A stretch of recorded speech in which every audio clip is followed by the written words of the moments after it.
2.25 மணி நேரத்தில் மகாபாரத கதையை சொற்பொழிவாக நிகழ்த்தி காட்டிய சிவகுமார். புராண கதையான மகாபாரதம் டிவி தொடராக வெளிவந்து 2 வருடங்களுக்கு மேல் சின்னத்திரையில் ஓடியது. இந்த மகாபாரதத்தை 2.25 மணி நேரத்தில் சொல்வது என்றால் மிகப்பெரிய சவாலான விஷயம். அதிலும் மகாபாரதத்தின் எந்த ஒரு முக்கியமான நிகழ்வுகளும் விடுபட்டு விடாமலும் கேட்பவருக்கும் சுவாரஸ்யம் குறையாமலும் 2.25 மணி நேரத்தில் சொல்வதென்றால் மிகவும் கஷ்டமான விஷயம். ஆனால் இதை அழகாக நிகழ்த்தி காட்டி கல்லூரி மாணவர்களிடையே பலத்த கைத்தட்டல் வாங்கியிருக்கிறார் நடிகர் சிவகுமார்.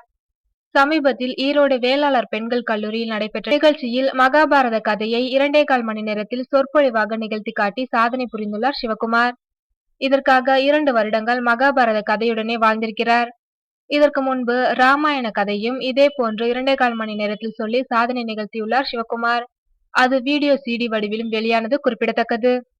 சிவகுமாரின் மகாபாரத சொற்பொழிவை அவரது குடும்பத்தார்களான நடிகர் சூர்யா, கார்த்தி, ஜோதிகா ஆகியோர் நேரில் கண்டு மகிழ்ந்தனராம்.